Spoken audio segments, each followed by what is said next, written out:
Moving ahead to part 2 of the series, हम लोगों ने पिछली वीडियो में डिस्कस कर लिया था 23 मार्च 1956 तक जब first constitution of Pakistan enforce हुई थी। पार्ट 1 का लिंक फ़र्स्ट कमेंट और डिस्क्रिप्शन बॉक्स में आपको मिल जाएगा। आपने अगर वो वीडियो नहीं देखी तो वो भी देख लें, it will be fruitful for you. अब देखते हैं नेक्स्ट क्या होता है। Next on 5 March 1956 major general Sikandar Mirza ये पाकिस्तान के प्रेसिडेंट बने। ठीक है, he was the first elected president of Pakistan, not the governor general, क्योंकि गवर्नर जनरल का ओहदा ख़त्म हो चुका था और 5 साल के लिए इनको प्रेसिडेंट इलेक्ट किया गया। उसके बाद अर्ली 1959 में इलेक्शन का स्केड्यूल जारी हुआ कि अब इलेक्शन करवाए जाएंगे based on the constitution which had been enforced. तो क्या हुआ था, 7 अक्टूबर 1958 को मार्शल लॉ लग गया, जो कि हम अक्सर पढ़ते हैं कि पाकिस्तान में पहला मार्शल लॉ कब लगा, लेकिन पाकिस्तान में पहला सिविलियन मार्शल लॉ कब लगा था, और अगर फर्स्ट एवर मार्शल लॉ भी उसको कहेंगे तो वो मैं अपनी पिछली टाइमलाइन में बता चुकी हूँ। खैर 7 अक्टूबर 1958 को क्या हुआ, सिकंदर मिर्ज़ा ने एब्रोगेट कर दिया कॉन्स्टिट्यूशन, मार्शल लॉ डिक्लेयर कर दिया और जनरल मोहम्मद अयूब खान को chief martial law administrator appoint कर दिया। Chief martial law administrator Ayub Khan थे, ये तो सभी को पता है, लेकिन ये चीज़ आप बहुत ज़्यादा इंपॉर्टेंट है याद रखने की है कि अजीज़ अहमद को deputy chief martial law administrator appoint किया गया था। लेकिन क्या हुआ देखें, 7 अक्टूबर और 27 अक्टूबर पूरे 20 दिन बाद ही यही अयूब खान, जिनको सिकंदर मिर्ज़ा ने chief martial law administrator appoint किया था, इन्होंने ही डिपोज किया सिकंदर मिर्ज़ा को और प्रेसिडेंसी अज्यूम कर ली। ये एमसीक्यू मैंने बारहा टेस्ट में देखा है, रिपीटेटिव एमसीक्यू है, ये लाजमी आता है। खैर लाजमी आता है तो नहीं, लेकिन इसके बहुत ज़्यादा चांसेस हैं। ये पूछा जाता है कि अयूब खान ने किसको डिपोज किया था इन 1958, तो इसको जहन में रखिएगा। आगे देखते हैं।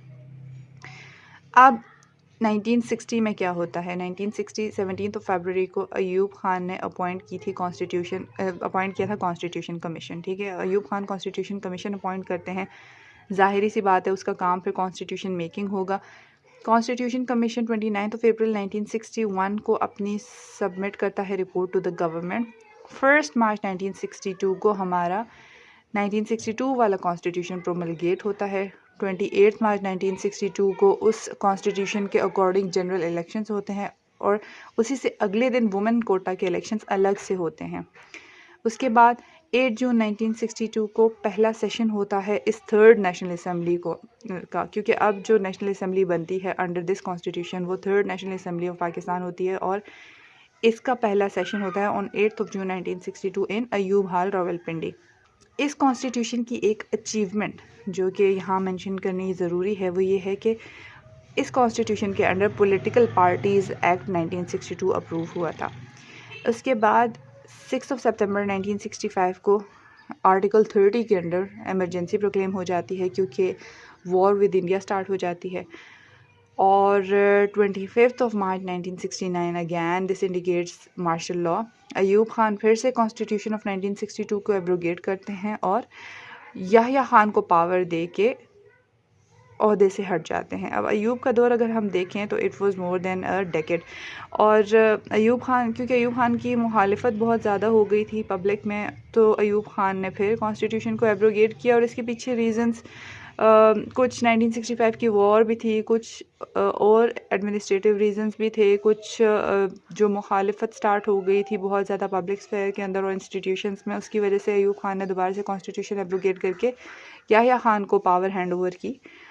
और एक और बात अयूब खान के बारे में, ये एमसीक्यू भी आ सकता है कि याह्या खान ने 1 यूनिट को एबॉलिश किया था। तो किसने 1 यूनिट को एबॉलिश किया था? 1 यूनिट जो हमारा वेस्ट पाकिस्तान था, जिसको 1 यूनिट बनाया गया था अंडर द 1956 कॉन्स्टिट्यूशन, उसको याह्या खान ने एबॉलिश कर दिया। उसके बाद देखते हैं तो 30 मार्च 1970 को Yahya Khan legal framework order देते हैं अगैन इलेक्शंस करवाने के लिए मुल्क के अंदर, और 7 दिसंबर 1970 को फर्स्ट एवर जनरल इलेक्शन होता है पाकिस्तान के अंदर एडल्ट सफरेज के साथ, और ये पाकिस्तान का वाहिद इलेक्शन है जिसको माना जाता है कि this was the free and fair election in the history of Pakistan.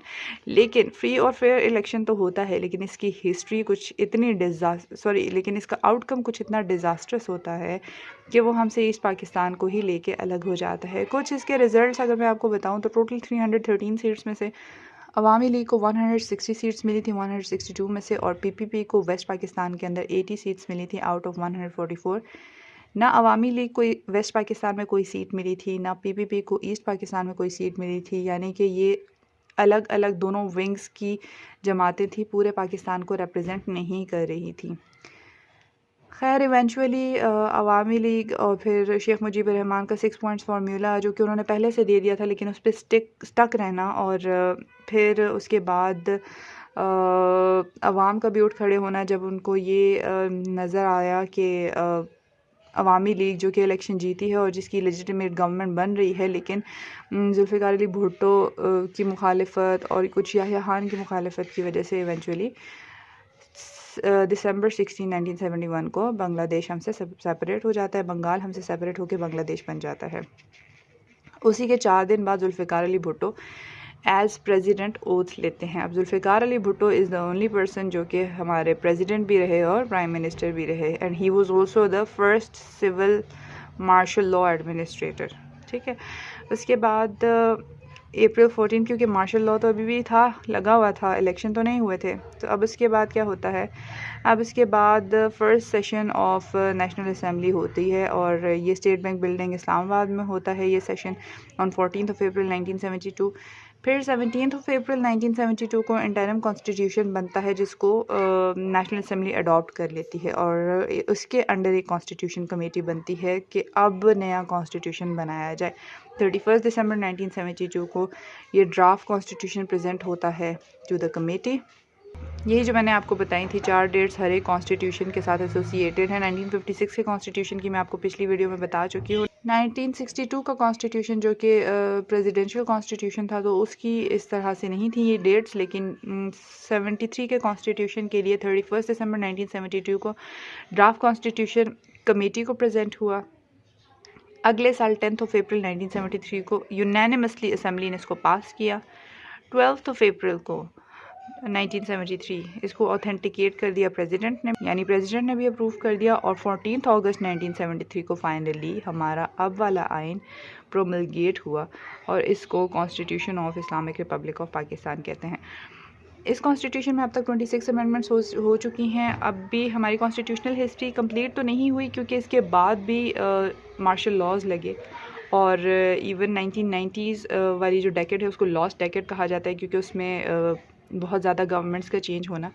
तो एक और वीडियो होपफुली मैं उस पर भी बनाऊंगी, और अमेंडमेंट्स जो कि पाकिस्तान के कॉन्स्टिट्यूशन में अब तक हो चुकी हैं और कुछ लिंक्स के उनको किस तरह से याद रखा जाए, अगर इस पे आपको लगता है कि वीडियो बननी चाहिए तो please let me know in the comment section. Thank you for watching. अल्लाह हाफिज़।